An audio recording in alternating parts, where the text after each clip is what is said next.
In the criminal justice system, the people are represented by two separate but equally important groups. The police who investigate the crimes and the district attorneys who prosecute the offenders. These are their stories.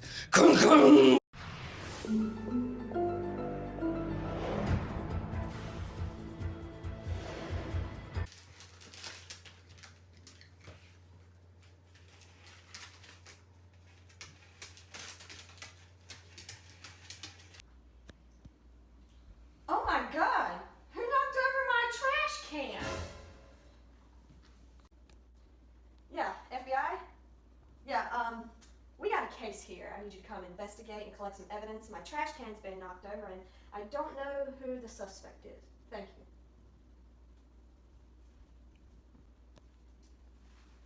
My name's SSA Morrison. I'm here to collect the evidence. It seems like this was the only piece of food that our suspect touched. Time to take it back to the lab. So, ma'am, I'd like you to tell me all the details of the case today. Who do you suspect? Well, I was at work all day and the only two, people, well, I guess not people, but the only two people that are in my house are my dog, Lucy, and my hamster, Marshmallow. So I suspect it's got to be one of them because they were the only two here. Okay. We'll look into this. Thank you.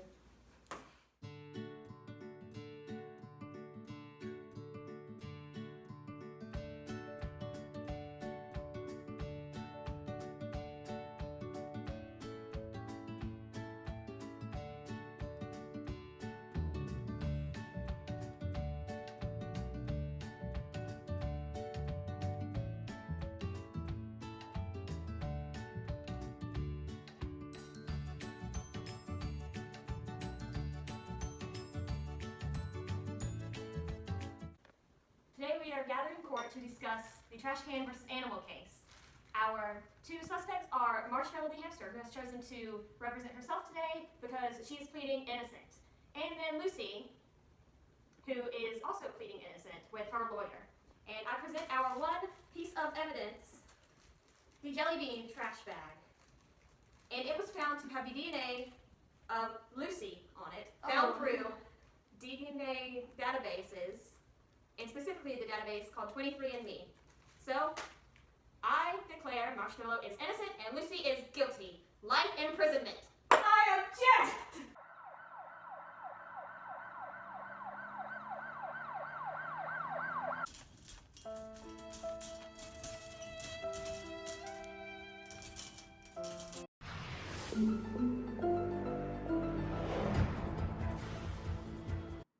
From 1974 to 1986, 12 people were found murdered in Southern California. All 12 people were connected to a killer who was eventually named the Golden State Killer. This killer was not found until about 3 decades later, and he was identified as Joseph James D'Angelo, who had been linked to the 12 murders as well as over 50 rapes over a 12-year period. In 1992, 25-year-old teacher Christy Marak was found killed in her home. There were no suspects and very little evidence, only a small amount of DNA left by the suspect at the crime scene.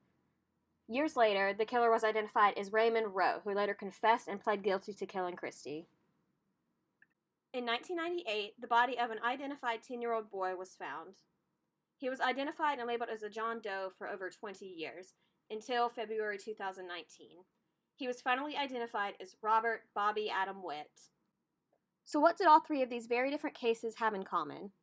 They were all solved using technology from genetic and genealogy ancestral databases like 23andMe or Ancestry.com. Specifically, the database GEDmatch was used. In this database, users can take their information from 23andMe, Ancestry.com, or other databases and expand on their information. It's a free site which I even registered for to learn more information about it. All you do is upload your DNA reports, and from that, you can find more information on family trees, etc. The Golden State Killer, Christy Marak's killer, and the identity of Bobby Witt were discovered using this database. In summary, a relative of each person the Golden State Killer, Marak's killer, and Bobby Witt had their information on Ancestry.com or 23andMe, and then decided to upload it to GEDmatch.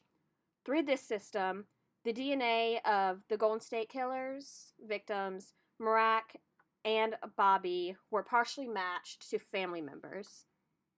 And after further research and talking to family members, these people were identified. There have been many issues and conflicts about this technology from the public. Many people are worried about privacy as well as hacking. But with a few changes, I believe solutions could be made and these issues could be resolved.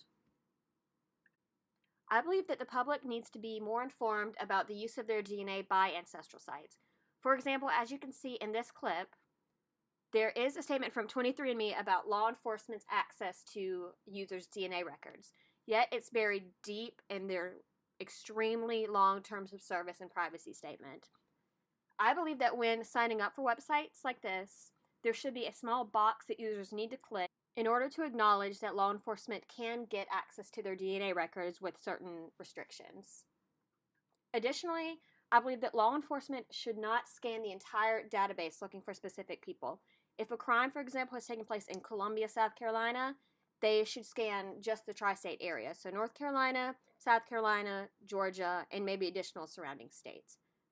Lastly, I believe that law enforcement should let users know when their DNA has been checked or looked over by their systems.